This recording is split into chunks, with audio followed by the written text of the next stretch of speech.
Admin Magic is a organization that focuses on women and men of color, but I know today's conference, we're really focusing on women, so I'll stick to that. But women of color in the administrative support sector, or administrative professional sector. And with that, the focus is to kind of strengthen the stories that you hear about us, to bring, to highlight what we do as administrative support professionals, that we actually bring some Black admin magic to the table. Woo, woo. But also because if we read about diversity and inclusion right now and what's happening in different sectors, whether you're in higher ed, like I am in higher ed, and I have the wonderful opportunity to work at Spelman College. Voila. So bringing some highlights to where I work, sending some shout outs. If you're dialing in or listening from Spelman, drop a line and say, go Spelman. We have some dynamic administrative support people there. But just quickly, just bringing highlight to those, because if we read about diversity inclusion in different sectors and what that looks like as far as making it to a C-suite position or making it to an executive director position, whatever industry that you're in, a lot of times you have to remember people start off in an entry-level position, and they usually start off as administrators, administrative assistants, secretaries, whatever the title may be. And so with that being said, when you hear stories, we want people to understand that there are professionals of color that are in these entry-level positions, and we want to create that pipeline towards success with professional development, with opportunities of advancement, just highlighting what they do and not keeping them in the dark and spreading the magic. So that's a little introduction to Black Admin Magic. And like I said, I've been doing this over 20 something years, wrote a book about it, and I'm just very passionate about the position. So yeah, so I think we have introductions coming. So do you want to start, Ebony? Sure. So I'm Ebony Belhumeur. As we figured out earlier, I've been an executive assistant for a little over 7 years. I am currently supporting the founder and CEO of a fintech company based in Palo Alto, although I live in France outside of Paris. I work for a fully remote organization, which is something that I've been wanting to do for a while, so that my husband and my family and I have the opportunity to sort of travel around the world. I spent most of my career in Los Angeles and in San Francisco, supporting founders and CEOs, but I also work closely with some more traditional and have worked closely with more traditional MBA executives. I am super passionate about Black Admin Magic. Never, first of all, rarely in my career have I ever worked with another Black admin. I'm typically the only one, and usually just generally in my organizations, the only Black female across the board. And it's something that unfortunately I've kind of gotten used to. And it's so powerful and wonderful to meet other women who have a shared experience, who can sort of nurture connection and be a shoulder to lean on, but also a wealth of information and knowledge to help empower ourselves with. So I know that I'm not the only person who has likely had their resume questioned or rejected because of a Black sounding name, wondered if it's okay to wear their natural hair to work, had people look at you sideways because they found out, after speaking to you on the phone that you were actually African American, and the struggles the toll that can take on sort of our spirits as administrative assistants, and then sort of the unique place that we sit in as women who primarily support men, just as administrative professionals. That typically is what the dynamic looks like, but also as Black women who typically support white business professionals, and the intersection of those two social realities and navigating that really complex dynamic that empower us to, like Nadine said, move up the ladder and find avenues for success. We know as Black women, it is so incredibly hard to try and carve and claw out our own success. But doing that with a sisterhood and brotherhood of people who understand our experiences and can help prop us up, and also just be a person to talk to is super exciting for me.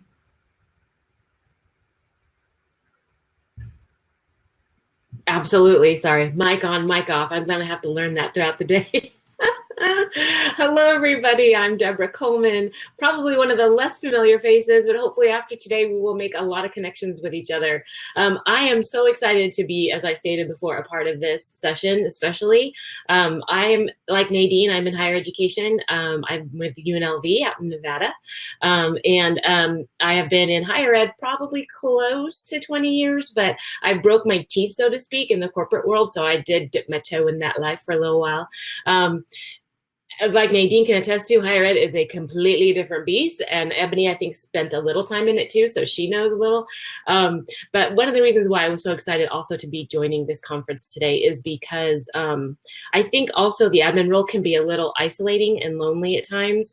And especially for a woman of color, it's hard to even find a peer, let alone a peer who kind of gets it, what you're going through. So I was really looking forward to this to help me feel a little bit more connected out there and to learn and to network with all of you. And I can hear Melissa tapping me virtually on the shoulder. I'm also a podcaster. I started my own podcast over the holidays. It's called Have a Seat, Conversations with Women in the Workplace. And it is just that, conversations just like we're doing now. So happy to be here, and I'm excited to get this day going and to meet all of you. Well, that's awesome. It's great that you guys are doing what you're doing, and you brought out some wonderful points. And I think we're going to take a deep dive into some of those points with Debra leading the conversation.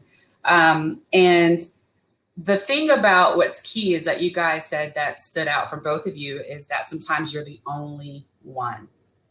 And when you're the only one in this industry, in this field, it can be lonely. And we have talked, and we've had pre-conversations about this, and talked about the awareness of admins and what they do. And we already know that as admins, sometimes people are disregarded. Just the profession itself. There's an issue with, having to ask for professional development, right? You've got to kind of prove your worth. You've got to show them that you're worthy of, support in certain ways. And I find that problematic because we are the ones that keep the trains moving. We are the ones that keep the, visionaries focused and on track. We're the ones that pay attention to the details. And then also we're the ones that sometimes can be, for lack of a better word, crapped on in certain ways. And so because the position itself is already facing those challenges, add the layer of being Black and in the position. And like you said, Ebony, to your point of being the only one at the table, I've had that experience. I've been the only Black administrative professional at the table prior to being a part of Spelman, and that's no longer the issue. But when I was, that was a struggling part for me, to be the only one there, and my voice was muffled 2 layers down the other administrative professionals who were not of color. And I remember training an administrative professional that was actually less experienced than I was. And that person got promoted over me, and I started reporting to that person. So that dynamic in itself was very taxing. And so we have to learn to navigate these particular issues. And it takes a certain layer of tenacity and resilience in order to do that. It really does. And that's what Black Admin Magic is here for, bringing women like you and I together and showing what we are doing, empowering our people, empowering those professionals, and saying, look, we are important, and we're not here having a seat at the table just because we're Black and we want you to feel bad for us. We're not coming from a deficit mindset, not at all. We're having a seat at the table because we darn well earned it. And this is why we have the magic, we have the power to do what we do, and we have just as much capability as anybody else that is at the table. So I do want to make sure that before we deep dive, that we understand we're not coming from a deficit model, we're not coming from a deficit mindset, right? We're not coming from, hallelujah, right, hallelujah, you've got to give it because we're Black, or you're lacking Black people, which is true. We do have a diversity and inclusion issue in this nation, but we are coming from a place that we have earned the right. You know, I manage budgets, I manage personnel, I manage situations, complex situations, I solve problems. I can do this. And whatever, and a half of the time, most of us have a side hustle or some type of business on the side that we're working, and we're managing families. We're managing all of this. And at the same time, we're managing what people perceive us as because we're Black women or we're Black men. And so if we can navigate that, you best bet, I believe I can honor and sit in a seat somewhere in a C-suite executive or on, you know, and sit at the top and run a business. So I want to go ahead and turn it over to you, Debra, because I get excited about what we're doing and what we're bringing together. I don't want you to stop. I'm like, don't turn it to me. You keep going, girl. But I don't need to wait a little bit. So many things are going through my head. It's like I have questions, but now I have more questions. Yes. Okay. So let's see. Nadine, maybe we should start with you again. As women of color in supporting roles, we can experience many of the same struggles as our peers, as you've just articulated. One such struggle, though, is professional development. Can you please share your thoughts on why finding professional development content for us can appear to be more challenging? I mean, look at how excited we are just to be in this session. And this is just a, 20-minute, 40-minute session. So the struggle is real with professional development, specifically for Black administrative professionals. So can you speak a little bit about that or share your thoughts on that? I think what Melissa Peoples has done here is amazing, you know, giving a platform. And I think it has not been done in this sector at all. And I think you both brought up that point. And I told her my frustrations, you know, when I do go, and I've been to larger, I'm not going to name, you know, names, but I've been to larger training organizations that train administrative professionals and see loopholes and things that I'm like, they lack this. And when you see that there's a lot of people of color that are attending these sessions, but to me, they're missing something to bring connection to those individuals and having these difficult conversations. I think it's hard because we already, like I said before, and I think I love Ebony's point that she made in one of our conversations about being in this position of servitude, you know, where people are seeing us in that way, and they don't really see us as partners or people that come to the table and have something to add. So we already struggle with asking for training. You know, there's trainings that actually teach you to ask for training, right? I'm sure you guys seen it. They have these pamphlets that say, this is how you get your executive to buy in to send you to a professional development conference. Like, where did they do that at? There's not a VP or executive director or someone that's in a senior management that has to figure out how to convince their organization to send them to training. But we have that.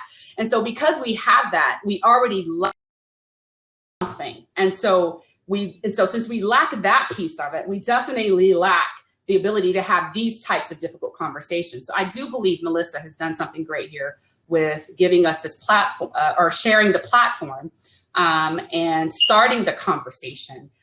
So yeah, there might be there's a gap there. There's a need there for training like this to empower those administrative professionals. I'm sure Ebony has a point too. Do you have something to say, Ebony? I'm pinging it to you. You know, the interesting thing is when I started out as an administrative professional, and for the majority of my career, not only did I not have a mentor to go to, I did not have a Black woman to sort of look up to in a leadership position that could help guide me or steer me or provide feedback for how to deal with racially charged conversations among coworkers. I had no one to help me understand how to navigate a toxic dynamic with a wealthy, empowered white male who's working alongside my boss. And I really needed, and I desperately desired that, which is exactly like why I started my blog and sort of opened myself up as a resource to other Black women. I mean, frankly, if anybody hits me up on LinkedIn and it's a Black admin, I'm like, quickly, like, quickly add me. Yes, hey, fam, we here. Because like, I really just, I mean, I think part of it is because I've worked so long in Silicon Valley that like, there's just this idea that like, you need to be, you know, a blonde, white lady to be the right hand of these really powerful and influential men. And I mean, it is rare to see the dusting of color anywhere. And then also, like, how do we deal with the tokenism? I'm totally off of education, but I think this is part of like how we educate each other through storytelling and narrative sharing that can help like build awareness. So I just want to dive into tokenism for just 2 seconds. Like, how do we deal with that kind of being placed in that very awkward and terrible position as tokens, for people to hold up and showboat around? Look, let's put her in the pamphlet, but I don't have a seat at the table, right?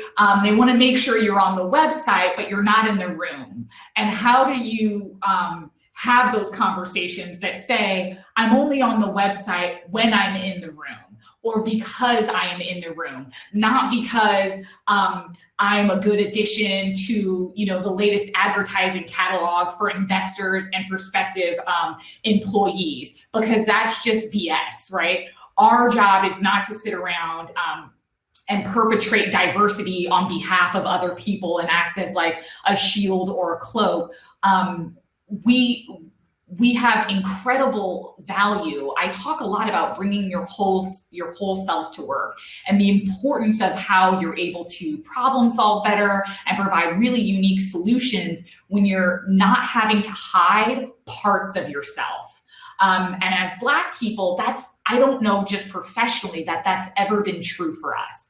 As Black women, it's even less true, right? Because you're overloaded with the second notion that like, oh, you're, saying this because you're a Black person, or you're a Black woman. For example, I work in the crypto econ space, and I'm constantly advocating for the position and perspectives of people whose voices generally are not considered in the way this technology is being developed, right? Like, how do we serve communities that are underbanked through cryptocurrency? How do we serve communities, especially ours, that are underbanked, chronically underbanked, underrepresented in traditional financial models?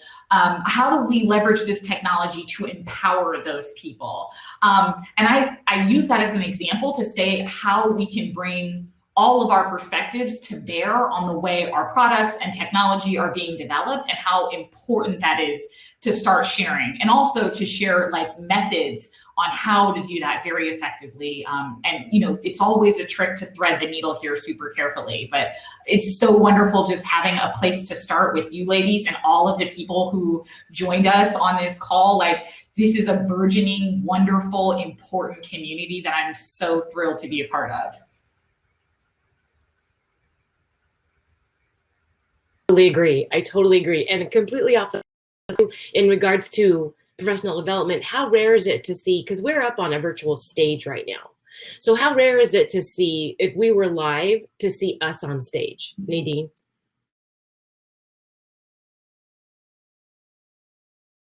Get to the unmute quick enough. I was like, oh, I lost track. Like, where's my mouse? It's right here. Very rare. Very rare. I mean, and you don't see it at all. I mean, and so when I see who's at the lead of this revolution per se, and the way that they see it, it's not anyone of color. And there's no diversity. And I also, to be real, have heard that some people that never have been in the profession. And so that's problematic, because there would be no way that I could rise or be at the forefront of this revolution as a Black woman if I didn't have the experience that I have. If I were to do that, it would definitely backfire on me. And you guys know exactly what I mean. Sometimes and this is not a Black versus white thing. This is just a difficult, real conversation. Like, if I were up here on this platform and I did not have any history in this profession, and it goes for any field, the covers would be pulled off of me, and it would be like, no, how can you speak from a place of experience if you've never really experienced this? But then when you hear that those that are at the forefront may not have had this type of experience or may not have been in the administrative professional sector, but they just found a way in to, put it out there like they are and provide this type of training. They're given a little bit more, what do you call it? There's no pat on the hand. There's like it just is what it is. It's believable, and I'm sure there's a lot of leash. Say what? I can't hear you, Ebony. There's a lot of leash for that. Yeah.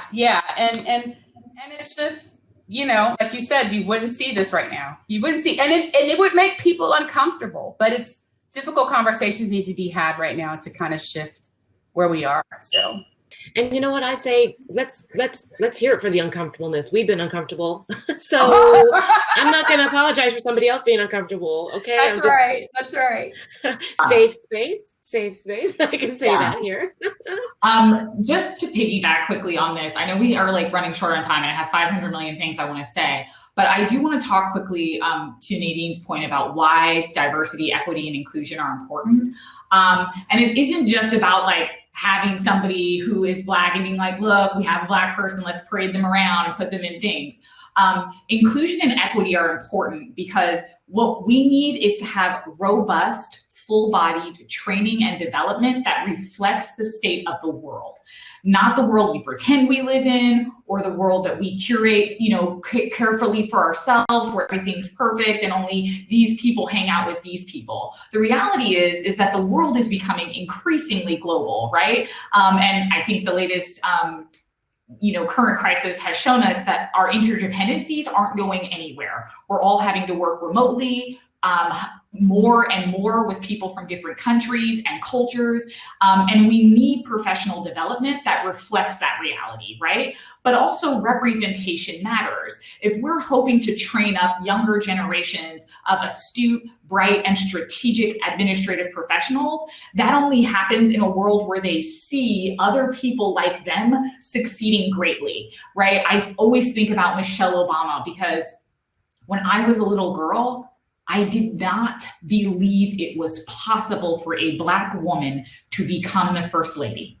I honestly did not. I remember I was in 3rd grade and I told my teacher, I wanted to do this. And she was like, there's never been a Black lady who's been first lady. And I thought, yeah, there hasn't. I wonder if that is even possible. And when Michelle Obama, with her brightness and just, all her glory, anointed. And it was it became possible that you could, go to Princeton and, have a legal degree, and all of these things became possible, right? It's like when Oprah became who she became, it was this is actually possible. It is important that we have inclusion and that inclusion be equitable, more than just sort of hey, let's say, look, we did it, we met our quota, we have one person of color, we're doing this. And also to sort of dovetail on the second point you made, Nadine, which I think is really important, is the authority that voices from traditional communities are given ahead of our own. And in many cases, those voices of authority belong to people who have never actually spent a day in the administrative field, which for me is incredibly unnerving, right? As an administrative professional, I want to know that my training comes from people who have earned that hard knowledge, who have earned that knowledge the hard way through experience. Because anyone can read a book and repeat the book to you, but there are very few people who have the ability to glean pearls of wisdom from experiences that can only be had while working in the field.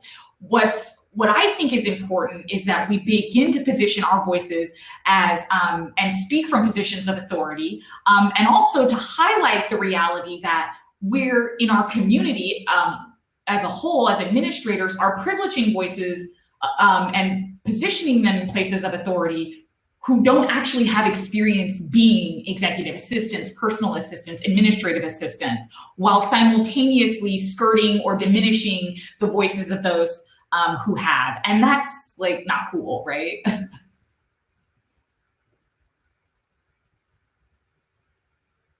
Not at all. You put that beautifully, Ebony. That's so true. We have to find that equity somewhere, and it has to come from people that came from our experience or know a little bit more about us and what we've been through as professionals and Black women in that field. So this question has to do more with connecting out there for either of you, you or Nadine, who'd like to answer, Ebony or Nadine.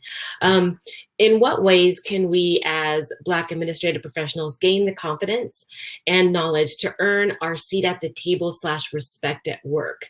And would you say that struggle is a bit more of an uphill climb, because many times, I think Nadine, you might have mentioned it earlier, and Ebony, I know you touched on it, being the only in the room. Do you think that some of what we're experiencing could be solved if we just ourselves found our voices? My mother said something to me yesterday, words of wisdom. Her name is Dr. Zena Kimball. She's actually a PhD, but she said to me that, when she was a registered nurse and working in the VA, there was this statement that someone made to her, and I hope I say this correctly. It says, if, when you're dealing with a meeting, if you're a guest, you don't say much, right?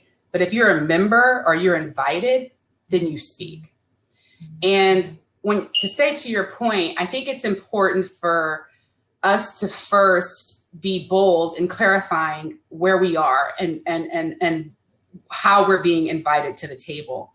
And sometimes it's just simply asking. There's no simple formula or asking. So it's just asking. There's no great formula, and I find myself doing that. If you go to a meeting, if you go somewhere, am I being invited here as a guest, or am I being invited as a member or someone who can contribute to the conversation?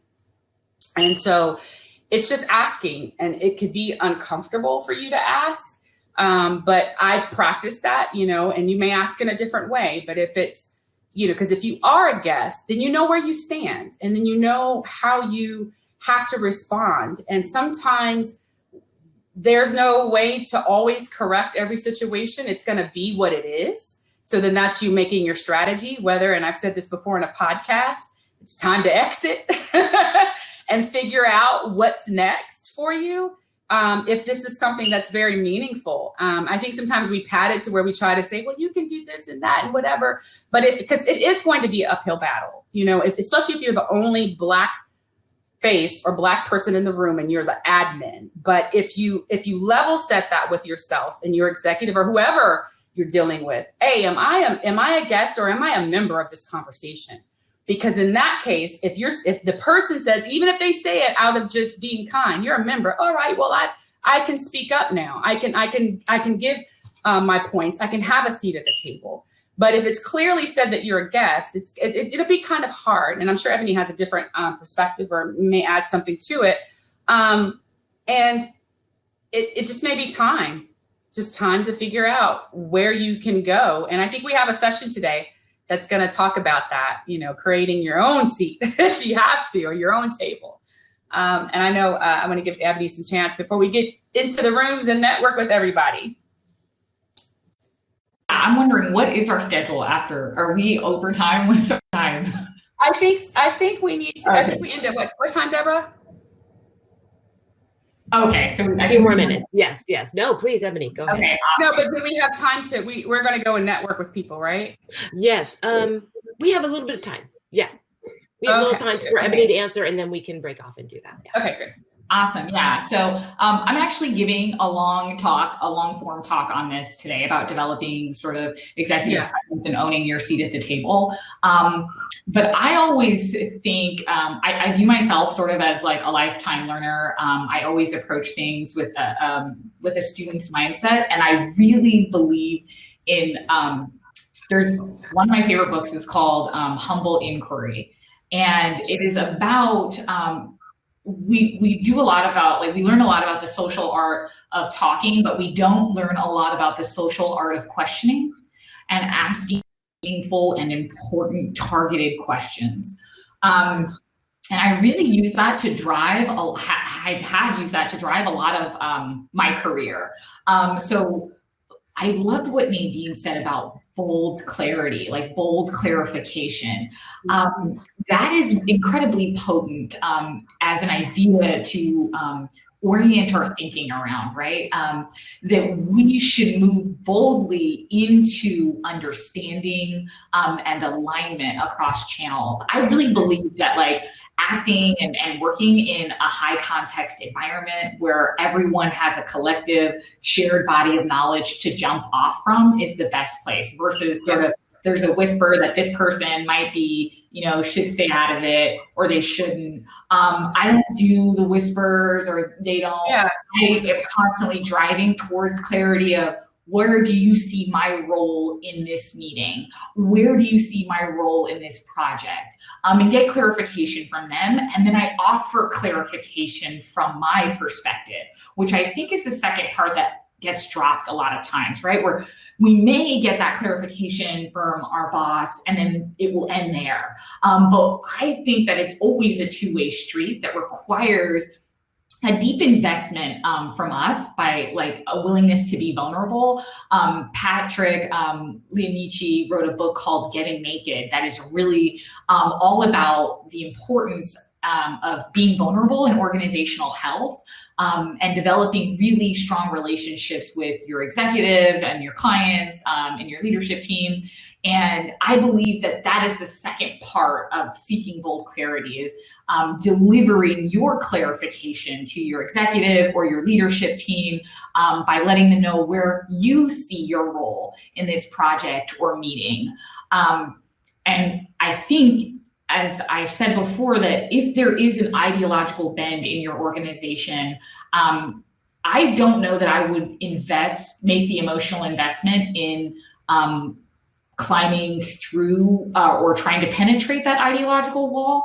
I think it's important to, what does David Epstein say in Range? Like, you need to know when to quit. And I think that's actually an incredibly important skill to develop is to know when to quit. So like, don't like beat on a wall until your knuckles are bloody, certainly.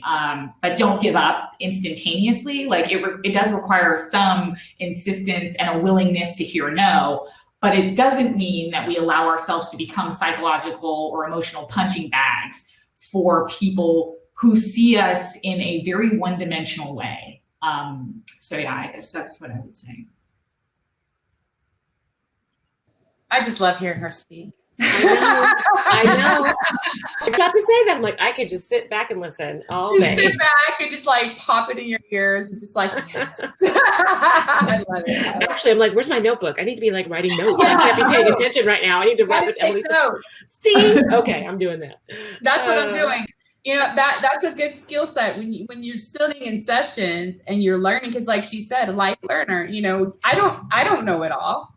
Right. Just like I'm sure Debra and Ebony will sit there and say, I don't know it all. No. Even with all my experience, I am still learning, and you sit and if you approach life that way, you will be successful.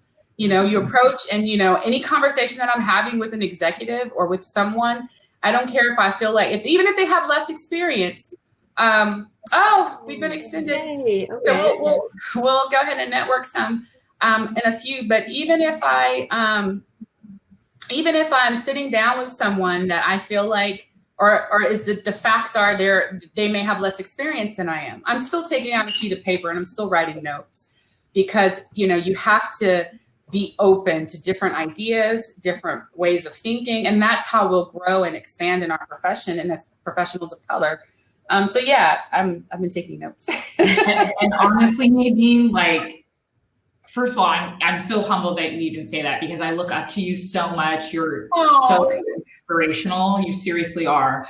But it's just so wonderful to hear other women affirming and saying, like, I am learning, I'm willing to learn. Oh my gosh. It's just like, yeah, we definitely need more of that. It's awesome. I love it.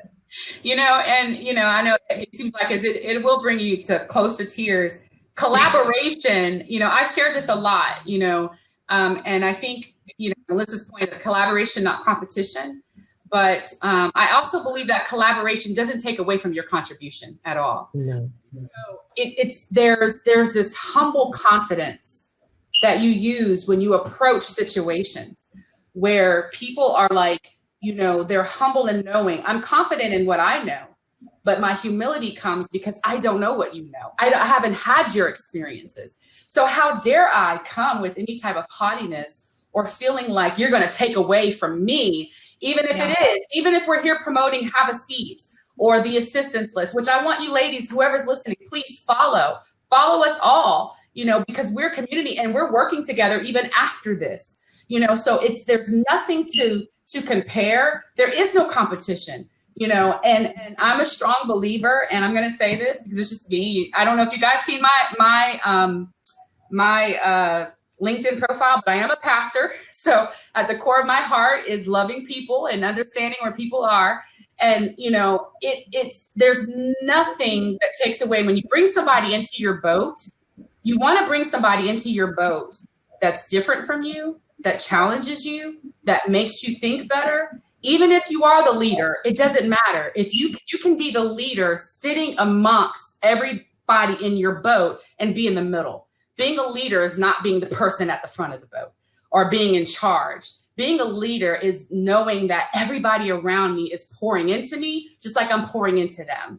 You know, so Ebony, you bring so much to the table. I mean, the way that you eloquently put things, it's like I'm writing like, oh my God, yeah, I could, how did she say that? You know, and the connection, and it tells me that you're well-read, well-versed, and there's nothing to be ashamed about that. And you know how to link everything together and bring this avenue to where it all connects. Debra's awesomeness in just bringing us together with questions and how and her voice coming across that speaker, it's like just soothing. And so all of these different things, and you're like the glue, you know, and when you bring the glue in, you know, I'm like, just in case we get stuck, it's like Debra's got the question. She's gonna, what about this? What about that? And even in our short while, we all have to celebrate each other because nobody else is going to do it. Nobody else is going to do it. What are we waiting on? We sit here and say we want a movement. We sit here and say we want to see Blacks or people of color, Hispanics, like, you know, we want to see, or Latinas, you know, we want to see, you know, I want to make sure I use the right term because I'm getting passionate. So I may skip over words. We want to see these people at the forefront of everything. You know, I may not choose my word eloquently when I'm in heat of passion, but who better to start it than us and to bring alignment than us? We can talk about it or we can do something about it. And if we don't show what collaboration and not competition looks like, if we don't show what collaboration and contribution looks like, collaboration and straightening the crown of my fellow sister when she's feeling down or when she's not feeling or whatever, if we don't show it, nobody else is going to show us how to do it. Nobody else. And I'm so passionate. I really am passionate about it because they're not going to do this for us. And we got to do it ourselves. So wake up, people. Wake up. Wake up. That is all the things. That is all the things. I love it. Between the two of you. Yeah, no, that's awesome. I'm just like, oh gosh. I know. I feel like I need to just let that sink in a minute. And you know, I love Ebony because guess what? Debra, we're going to Paris. Yes. We're going to Paris. And we have somewhere to stay when we go to Paris. Yes.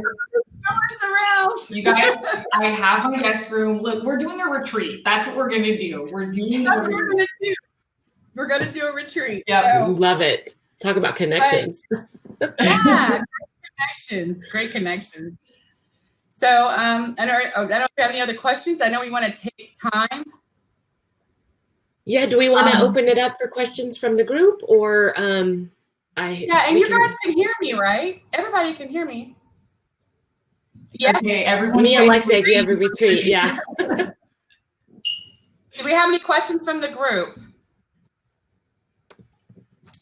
Okay, I think I see one question. What question do you see? From Kathy. It says, my challenge is writing skills. I'm taking college and business writing classes, but not confident in that area. I downloaded Grammarly to help me with it. What advice can you give me? Ebony? Or do you have an answer, Debra? I think you're on the right track too. And kudos to you for taking classes and recognizing that. Ebony, I'm sorry, I don't want to like misanswer, but I'm throwing it to you. Well, go ahead, Ebony. Yeah, I would definitely say for me, the more I read, the better I write. I think I would just like start with maybe a subscription to HBR, or, just even their free articles, like committing to sort of reading like 3 of those a day.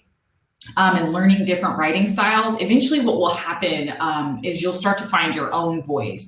I would even like start a blog and maybe don't even like make it public except for like people who have the link can see it. And start having a place where you can practice your writing.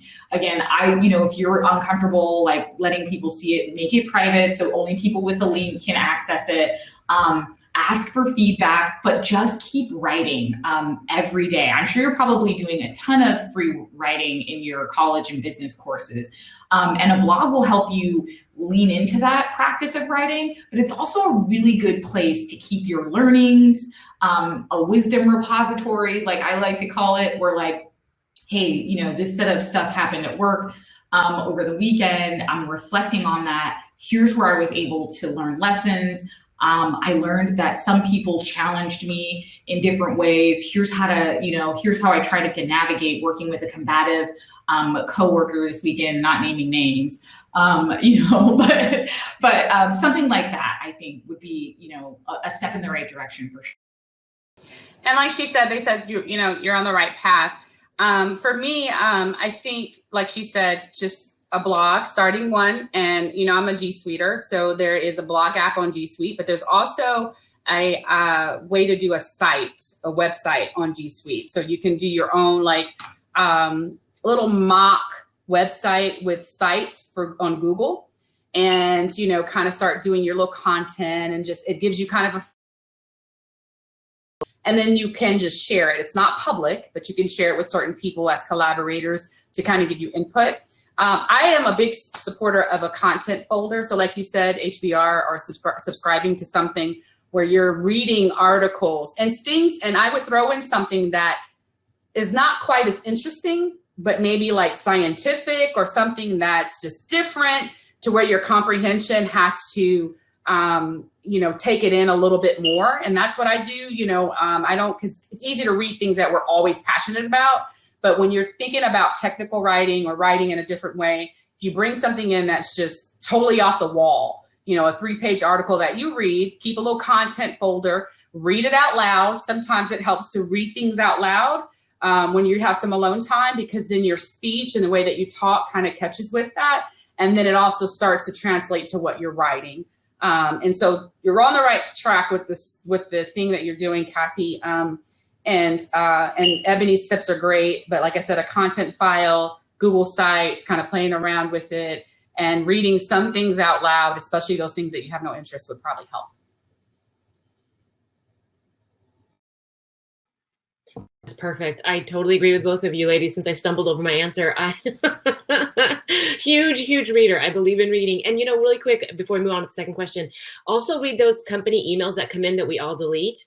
Like the ones from the CFO, from the controller, from, read them, because they're very well versed, and like to their points, it might be a lot of like dry commentary that you're not really interested in, but look at it from like how did they phrase, how did they address, how did they get their point across perspective. I know for me, I do that. But okay, so should we take the second question? I think we have a little bit of time, you ladies. Okay. It's from Evelyn. My challenge is that I'm not as tech savvy as I would like to be in keeping up with the times. Can you recommend any groups or educational platforms?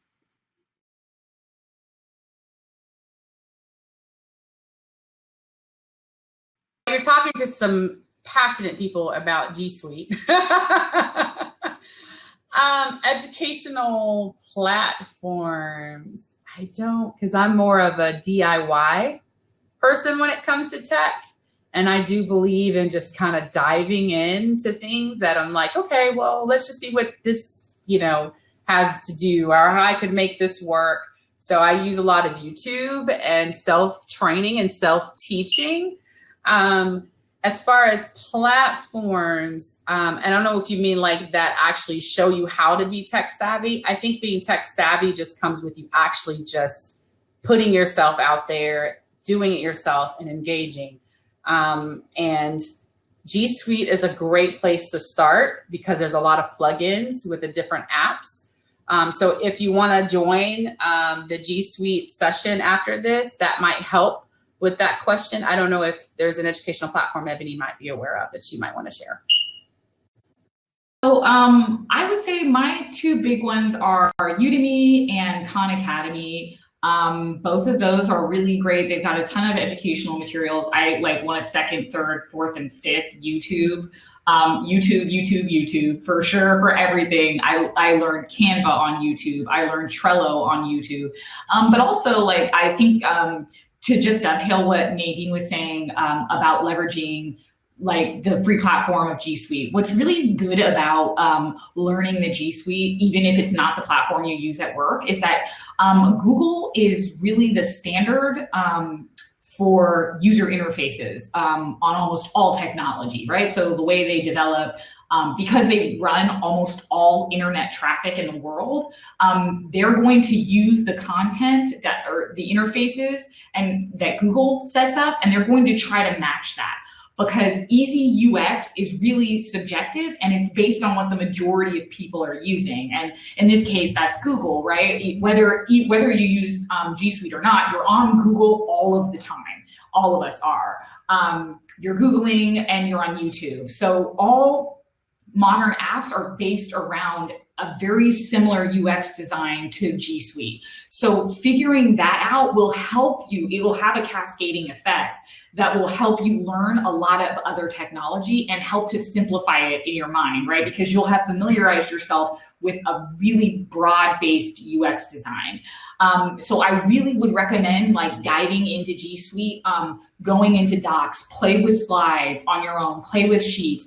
And honestly, it feels very intuitive, especially if you're coming from Microsoft and you used Excel and presentations. I felt like it was way easier to transition. It's actually better to do what you're doing, which is potentially coming from Microsoft into Google versus the other way around, because you're like, wait, no, Google just made this super simple. What's happening? So I would recommend doing that for those reasons, but also just Udemy has a ton of free information. Khan Academy has a ton of free information, and then always like YouTube, like get all of the tutorials that you can. And a lot of these apps are really good about developing their own tutorials. Like Asana has a great tutorial run through for you. I mean, their tutorials literally run the gamut. Like you can learn how to do a Gantt chart. You can learn how to do anything on the Asana platform that you want. And all of those tutorials are totally free. Again, just get in there and play around, because I always feel like being tech savvy is really more about familiarizing yourself with the technology. No one comes to it with, divination or full understanding, right? We are all beginners and novices who were bewildered as soon as all of this stuff came out, but began to familiarize ourselves with it. And now it's like second nature.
Bye.